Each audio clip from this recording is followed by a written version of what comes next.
Hello everyone, welcome to Shine India RK tutorial. నేను మీ RK సార్ని.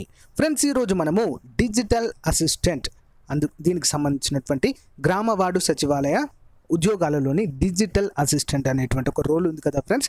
సో అందులో దానికి సంబంధించినటువంటి అన్ని క్లాసెస్ని మనము ఆన్లైన్లో ఫ్రీగా అందజేయడం జరుగుతుంది. దీనితో పాటుగా ఫ్రీగా మెటీరియల్ కూడా అందజేయడం జరుగుతుంది. ఓకేనా ఫ్రెండ్స్, ఎవరు కూడా మిస్ చేయొద్దు క్లాసెస్ని. So computer organisations, so class number 8 friends. ఇది ఇప్పటి వరకు 7 క్లాసెస్ చెప్పుకోవడం జరిగింది. మొత్తం ఇందులో ఈ డిజిటల్ అసిస్టెంట్లో 10 టాపిక్స్ ఉన్నాయి ఫ్రెండ్స్. ఓకేనా, మొత్తము 10 టాపిక్స్. ప్రతి టాపిక్ నుంచి 100 క్వశ్చన్స్ చెప్తున్నాను. ఓకేనా, ప్రతి టాపిక్ నుంచి ఎన్ని క్వశ్చన్స్? 100 క్వశ్చన్స్ మీకు అందజేయడం జరుగుతుంది. మొత్తము 1000 to 1500 వరకు కూడా క్వశ్చన్స్ అయితే అందజేయడం జరుగుతుంది 10 టాపిక్స్ నుంచి. అంతేకాకుండా ఇవన్నీ చెప్పిన తర్వాత మోడల్ పేపర్స్ కూడా అందజేయడం జరుగుతుంది ఫ్రీగా ఫ్రెండ్స్. సో ఎవరైనా కొత్త వాళ్ళు చూస్తే కనుక సబ్స్క్రైబ్ చేసుకోండి. మన వెబ్సైట్ కూడా సబ్స్క్రైబ్ చేయండి ఫ్రెండ్స్. సో నేను పీడిఎఫ్ ఫైల్ వెబ్సైట్లో అప్డేట్ చేయగానే మీకు నోటిఫికేషన్ వస్తుంది. సో మరి కంప్యూటర్ ఆర్గనైజేషన్కి సంబంధించినటువంటి ఆల్రెడీ 50 to 99 వరకు ఒక క్లాస్ చెప్పడం జరిగింది. వాటన్నిటికి సంబంధించి క్లాసెస్ అన్నిటికి సంబంధించి లింక్ డిస్క్రిప్షన్లో ఇస్తాను, ఒకసారి చూడండి. ఓకేనా. సో క్వశ్చన్ నెంబర్ 100 చూద్దాము. The duration between the read and the MFC signal is, అంటే చదవడానికి మరియు ఎంఎఫ్సి సిగ్నల్ మధ్య వ్యవధి ఎంత ఉండాలి? సో ఇక్కడ తెలుగులో కూడా ఇచ్చాను ఫ్రెండ్స్. ఎవరైనా తెలుగు మీడియం అభ్యర్థులకు అర్థం కాకుంటే చూడవచ్చు. ఓకేనా. సో మరి ఇక్కడ ఆన్సర్ ఏంటి అంటే ఆప్షన్ 1 యాక్సెస్ టైం అంటారు. దీన్ని ఏమంటారు? Access time. Next question, the minimum time delay between 2 successive memory read operations is. Answer option 1 cycle time అంటారు. దీన్ని ఏమంటారు? Cycle time. నెక్స్ట్ వన్ చూద్దాం.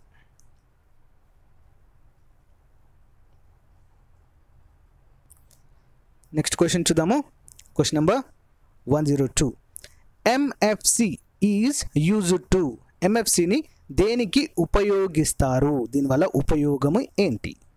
సో ఆన్సర్ వచ్చేసి option 3 signal the processor the memory operation is complete. Signal the processor the memory operation is complete చేయడానికి. ఓకేనా friends, అందుకోసం అని చెప్పి దీనికి ఉపయోగిస్తారు. అంటే ప్రాసెసర్ సిగ్నల్ ఇవ్వబడిన మెమరీ ఆపరేషన్ పూర్తి చేయడానికి దీన్ని ఉపయోగించడం అయితే జరుగుతుంది. Next question, is the bottle neck when it comes computer performance dash is the bottleneck when it comes computer performance. Answer option 2 memory cycle time అంటారు దీన్ని. ఓకేనా, అంటే కంప్యూటర్ పనితీరు విషయానికి వస్తే డాష్ అడ్డంకి అంటే computer cycle time memory. Next, the logical addresses generated by the CPU are mapped into physical memory by whom, అంటే ఎవరు దీన్ని, అంటే ఏ పార్ట్ అనేది దీన్ని తయారు చేస్తుంది అంటే option 4 none of the above mentioned, అంటే ఏది కూడా కాదు ఫ్రెండ్స్. ఓకేనా, the logical addresses generated by the CPU are mapped into physical memory, అంటే ఫిజికల్గా ఎవరైనా తయారు చేస్తారా దీన్ని? CPU ద్వారా ఉత్పత్తి చేయబడిన తాత్కాలిక చిరునామాల భౌతిక జ్ఞాపక శక్తిని దీన్ని ఎవరు మ్యాప్ కూడా చేయలేరు ఫ్రెండ్స్. ఇది కంప్యూటర్లోనే ఇన్బిల్ట్గా తయారు చేయబడుతుంది. Next one,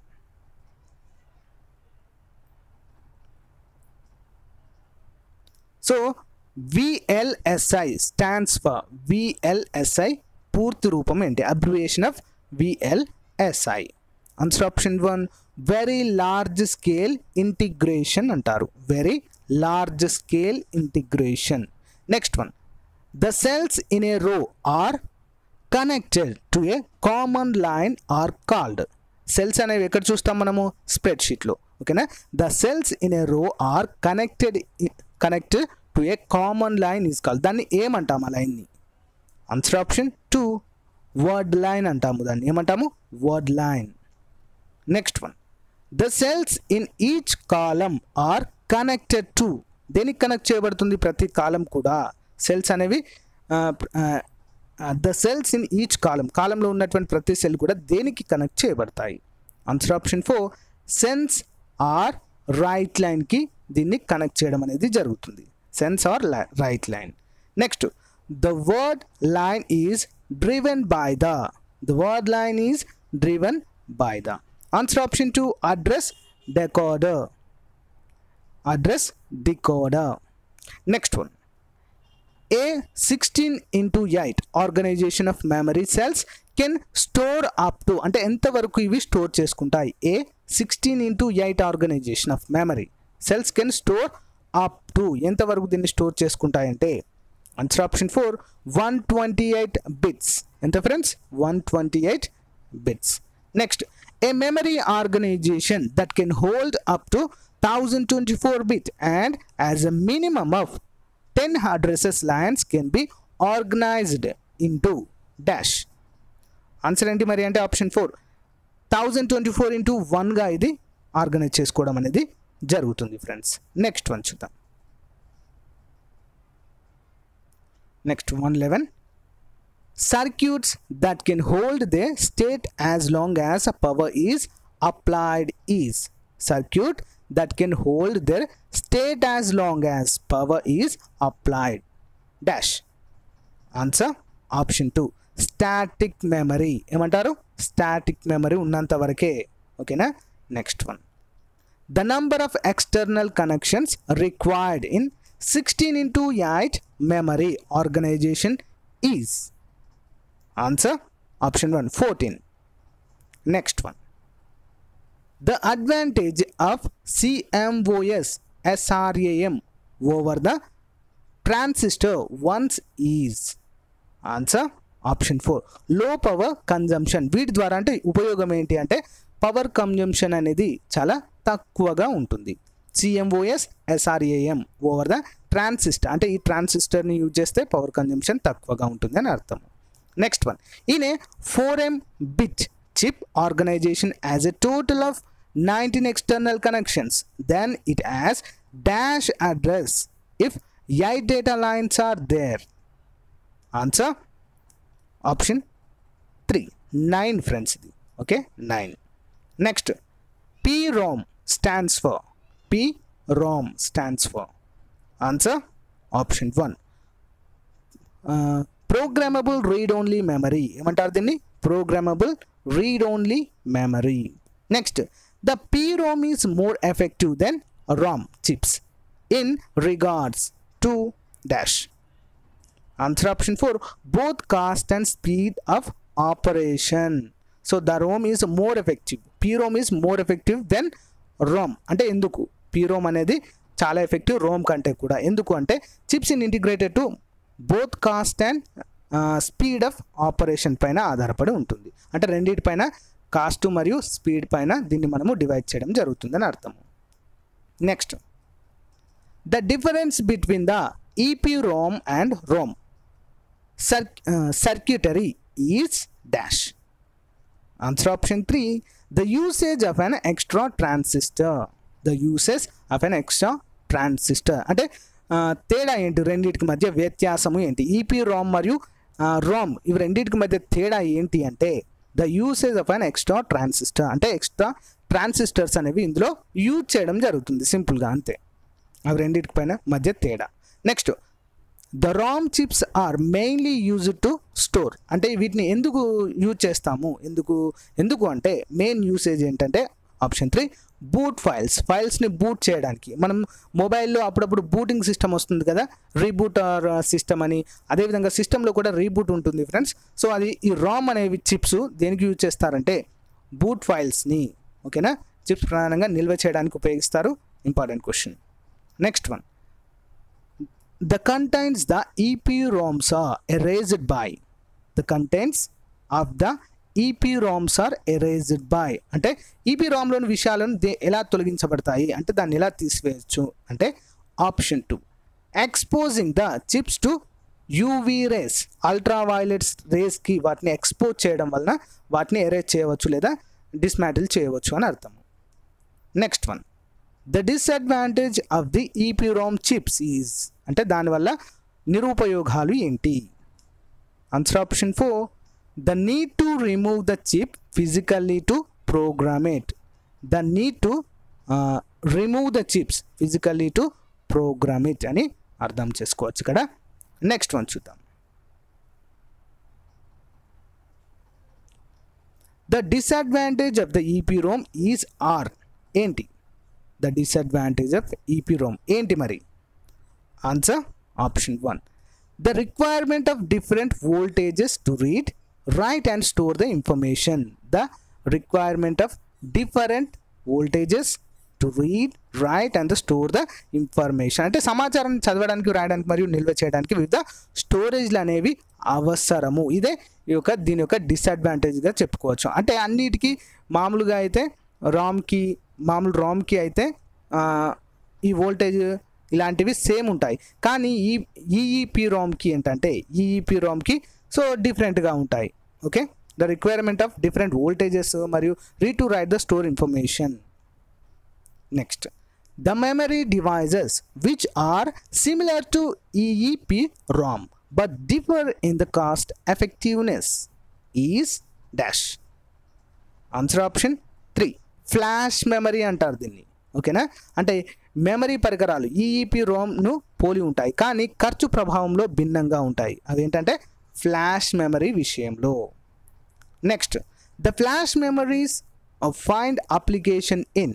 the flash memory finds application in dash. ఎందులో అంటే ఆన్సర్ ఆప్షన్ 4. పోర్టబుల్ డివైజెస్లో. ఓకేనా, పోర్టబుల్ డివైజెస్లో ఈ యొక్క అనువర్తనాన్ని మనము కనుగొనవచ్చు. Next one, the memory module obtained by placing a number of flash chips for higher memory storage is called as. అంటే ఎక్కువగా మెమరీని నిల్వ చేయాలంటే ఫ్లాష్ చిప్లను ఉంచడం ద్వారా మెమరీ మాడ్యూల్ని పిలుస్తాము. ఆ స్టోరేజ్ని ఏమని పిలుస్తాము అంటే మనము ఆన్సర్ ఆప్షన్ 3. ఫ్లాష్ కార్డ్ అంటాం. దాన్ని ఏమంటాము? Flash card. Simple. Next question, the flash memory module design to replace the functioning of a hard disk is dash. ఏంటి? హార్డ్ డిస్క్ యొక్క పనితీరు భర్తీ చేయడానికి రూపొందించిన ఫ్లాష్ మెమరీ మాడ్యూల్ పేరేంటి అని అర్థము. Answer option 2. ఫ్లాష్ డ్రైవ్స్ అంటారు. వీటిని ఏమంటాము? Flash drives. Next, the reason for the fast operating speeds of the flash drives is. The reason for the fast operating speeds of the flash devices is. Answer option 1. The absence of any movable parts. The absence of any movable అంటే కదిలే భాగాలు లేకపోవడము. ఇది ఒక reason friends. Flash డ్రైవ్లు వేగవంతంగా పనిచేయకపోవడానికి గల కారణం ఏంటంటే కదిలే భాగాలు లేకపోవడమే, మూవబుల్ పార్ట్స్ లేకపోవడం. Next, the DMA differs from the interrupt made by. The DMA differs from the interrupt made by. అంటే అంతరాయ మోడ్ నుంచి ఏ విధంగా డిఫరెంట్ ఉంటుంది అంటే భిన్నంగా ఉంటుంది అని అర్థము. సో ఆన్సర్ వచ్చేసి option 4. None of the above is mentioned. అంటే పైన ఇవ్వబడింది ఏది కూడా కరెక్ట్ సమాధానము లేదు అని అర్థము. Next, the DMA transfers are performed by a control circuit is called. DMA transfers are performed by a control circuit is called. దాన్ని ఏమంటాము? Answer option 2. DMA కంట్రోలర్ అంటాము సింపుల్గా. నెక్స్ట్ వన్ చూద్దాం. In DMA transfers, the required signals and addresses are given by the. ఎవరికి ఇస్తాము అంటే DMA బదిలీలో అవసరమైన సంకేతాలు కావచ్చు, సిగ్నల్స్ కావచ్చు. సో ఎవరికి ఇవ్వబడతాయి? Okay, in DMA transfers in the required signals and addresses are given by the. ఎవరు ఇస్తారు DMA ట్రాన్స్ఫర్స్కి? సో ఆన్సర్ వచ్చేసి ఆప్షన్ 3. DMA కంట్రోలర్సే ఇవ్వడం జరుగుతుంది. Next one, after the completion of the DMA transfer, the processor is notified by. ఏ విధంగా notify చేస్తానంటే answer option 2. Interrupt signals ద్వారా. ఓకే, ఇంటరప్ట్ సిగ్నల్ ద్వారా నోటిఫై చేయబడతాయి. Next one, the DMA controllers has dash register DMA. The DMA controller has dash register DMA registers. ఎన్ని అంటే ఎన్ని ఉంటాయి దీనికి అంటే DMA కంట్రోలర్లో ఎన్ని రిజిస్టర్స్ ఉంటాయి? సింపుల్. Answer option 3. 3 ఉంటాయి. Next one, when the R/W bit of the status register of the DMA controller is a set of 1. ఏంటి అది అంటే ఆర్ బై డెప్ కంట్రోలర్ యొక్క స్టేటర్ రిజిస్టర్ యొక్క డిఎంఏ బిట్ 1కు సెట్ చేయబడినప్పుడు ఏమవుతుంది? Answer option 1 read operation is perform. Read అనేటువంటి ఆపరేషన్ పర్ఫామ్ చేయబడుతుంది. Next one, the controller is connected to the dash. కంట్రోలర్ని దేనికి కనెక్ట్ చేయబడుతుంది? ఆన్సర్ ఆప్షన్ 2 ఎక్స్టర్నల్ బస్కి. దేనికి? ఎక్స్టర్నల్ బస్కి కనెక్ట్ చేయడము జరుగుతుంది. నెక్స్ట్ వన్ చూద్దాం. How can jump search be improved? How can jump search be improved? ఏ విధంగా దీన్ని మనము ఇంప్రూవ్ చేయగలుగుతాం? సెర్చ్ని, జంప్ సెర్చ్ని ఏ విధంగా ఇంప్రూవ్ చేయగలుగుతాము? సో 134 ఆన్సర్ వచ్చేసి option 2 begin from the KTH item. Begin from the KTH item where K is the step size. K is the step size. So ఈ విధంగా మనము ఇంప్రూవ్ చేయగలుగుతాము. Next one, the technique whereby the DMA controller steals the access cycles of the processor to operate is called. The technique whereby the DMA controller steals the access cycle of the processor to operate is called. ఏంటి answer? Option 3 cycle stealing అంటారు దీన్ని. Next one, the technique wear the controller is given complete access to the main memory is. The technique wear the controller is given complete access to main మెమరీకి controller main మెమరీకి complete access ఇచ్చినట్లయితే ఏం జరుగుతుంది? So 136 option 4 burst mode అవుతుంది. ఓకేనా, burst mode అవుతుంది. Next one అంటే పేలిపోతుందని అర్థము. The controller uses dash to help with the transfer when the handling network interfaces. Answer option 1 input buffer storage అంటారు దీన్ని. ఏమంటారు? Input buffer storage. Next one చూద్దాం. To overcome the conflict over the position of the bus we can use dash. To overcome the conflict over the position of the bus we can use. అంటే conflict అంటే overcome చేయడానికి, position of the బస్కి వచ్చేటువంటి కాన్ఫ్లిక్ట్స్ని over చేయడానికి దేనిని use చేస్తాము? 138 option 2 bus ఆర్బిట్రార్స్ అనేటివి use చేస్తారు. Bus arbitrators. Next one, the registers of the controllers are. The registers of the controller are. ఎన్ని బిట్స్ ఉంటుంది ఇది? కంట్రోలర్ యొక్క రిజిస్టర్స్ ఎన్ని ఉంటాయి? ఎన్ని బిట్స్ ఉంటుంది? ఆన్సర్ ఆప్షన్ 3 32 బిట్ ఫ్రెండ్స్ ఇది. Next one, when the process request for a DMA transfer. When the process request for a DMA transfer. So ఏం జరుగుతుంది? Option 4 process is temporarily suspended and another process gets executed. అంటే ఆ process is temporary అంటే ఒక process టెంపరీగా suspend చేయబడి other process gets executed when the process request for the DMA transfer చేసే టైంలో. Okay, next one, the DMA transfer is initiated by. అంటే ఎవరు చేస్తారు దాన్ని?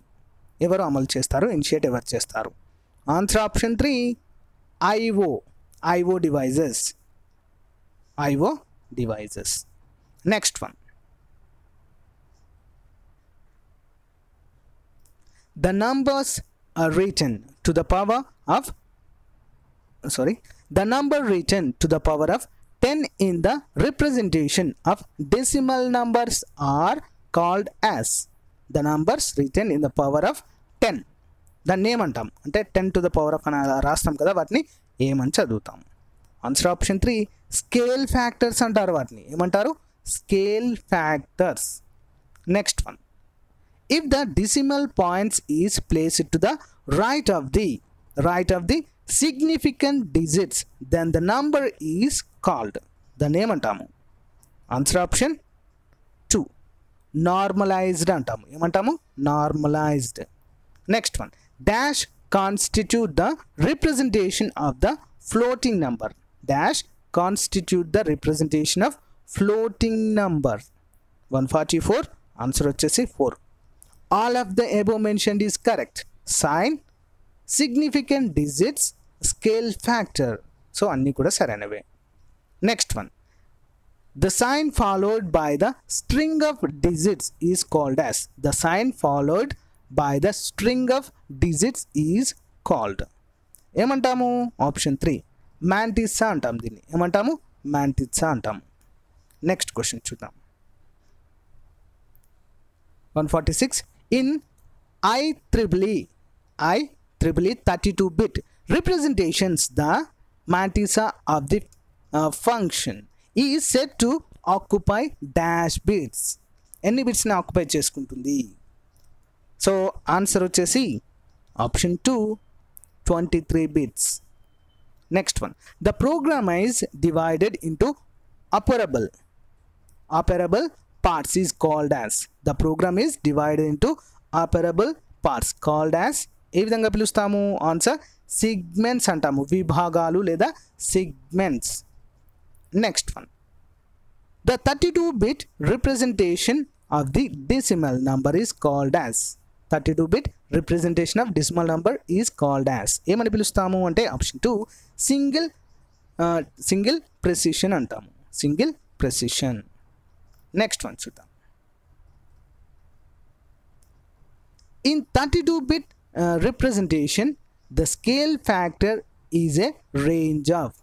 In 32-bit representation, the scale factor in a range of. ఏ రేంజ్లో ఉంటుంది? Answer option 1 -128 to 127 మధ్యలో ఉంటుంది. Next one, the double precision format, the size of the mantissa is. అంటే double precision ఫార్మాట్లో మాంటిసా పరిమాణం ఏ విధంగా ఉంటుంది అని అర్థము.